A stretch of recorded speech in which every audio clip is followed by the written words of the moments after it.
A man worth $18 billion can still go broke. Not from a bad investment, not from a divorce, not from a stock market crash, from owning a sports team. It sounds insane, right? Sports teams are supposed to be the ultimate trophy. The thing billionaires buy after they've already bought the yacht, the jet, and the mansion. But here's what nobody tells you. More owners have been forced into bankruptcy court by their trophy than have ever been bankrupted by their business empire. So today we're breaking down exactly how owning a team, something that looks like the pinnacle of wealth, has quietly destroyed fortunes, marriages, and reputations. And by the end of this video, you'll understand why some of the richest people on earth almost lost everything chasing a championship ring. But before we dive in, hit subscribe and turn on notifications, because this channel breaks down the hidden side of wealth every single week. And you don't want to miss what's coming next. The billion-dollar cover charge. Let's start with the obvious problem. You can't even get in the door anymore without being a billionaire several times over. A few decades ago, you could buy an NFL or NBA franchise for the price of a nice office building. Today, the average NBA franchise generates over $400 million a year in revenue. And that number keeps climbing because media rights deals are now worth billions annually, which means the entry price has exploded right alongside it. Teams that sold for tens of millions in the 1980s now change hands for billions. So the first trap is simple. You need an enormous pile of cash just to buy the ticket. And most owners don't pay cash. They leverage. They borrow against future revenue, against other businesses, against their own name. And debt, as we're about to see, is exactly what turns a trophy into a wrecking ball. The money pit disguised as a trophy. Here's the part most fans never think about. Buying the team is just the entry fee. Running it is where the real bleeding happens.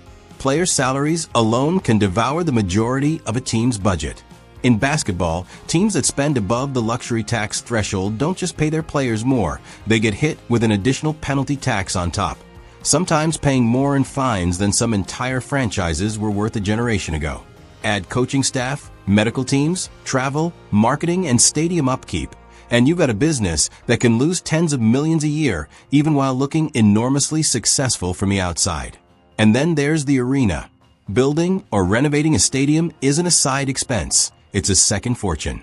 Some new arenas being built today cost north of $2 billion on their own before a single game is played in them. So owners aren't just buying a team. They're signing up for a business with some of the highest fixed costs in the world, where winning isn't optional. It's required to keep the revenue flowing. When the bill finally comes due, this is where it stops being theoretical and starts being personal. Take Tom Hicks, who owned the Texas Rangers. He built an empire on debt, and when the 2008 financial collapse hit, that debt caught up to him. He defaulted on his loans, and the team was forced into bankruptcy in 2010. The franchise that had once been his prized possession was auctioned off in a courtroom, eventually sold for under $600 million to a group that beat out other bidders, while Hicks watched his ownership dream collapse in front of a judge. Then there's Frank McCourt and the Los Angeles Dodgers, maybe the most dramatic example in modern sports history. McCourt bought the Dodgers in 2000 for using almost no cash of his own, financing the deal with debt collateralized against parking lots in Boston.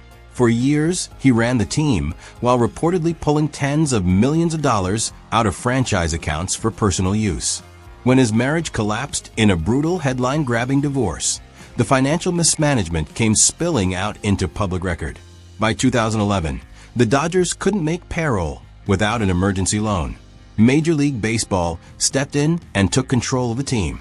Weeks later, McCourt filed for bankruptcy, and one of the most storied franchises in American sports was sold off in a courtroom for billions, with McCourt walking away from the team he'd once dreamed would define his legacy.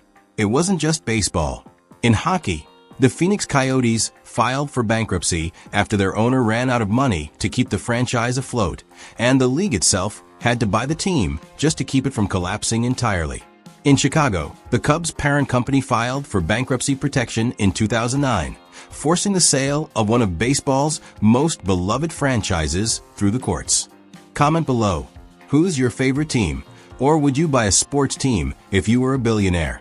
Also, if you're enjoying learning how billionaires accidentally torch their own fortunes, smash that like button right now. It genuinely helps this video reach more people who would find this fascinating. Okay, back to the chaos. The ego trap.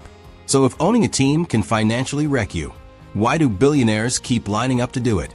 Because a sports team isn't really a business decision. It's an ego decision wearing a business suit.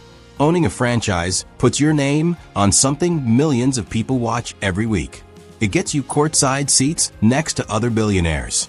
It gets you into rooms with presidents and royalty. It turns you from a rich guy into the guy who owns the team. That kind of social currency doesn't show up on a balance sheet, but it's exactly what drives people to overpay, over-leverage, and overextend themselves long after the numbers stop making sense. And once an owner is in, walking away becomes almost impossible. Selling a struggling franchise looks like failure in front of the entire world. So instead of cutting losses early, many owners double down, take on more debt, spend more chasing a championship that might never come, and dig the hole even deeper. The ones who actually win. Now, to be fair, not everyone loses.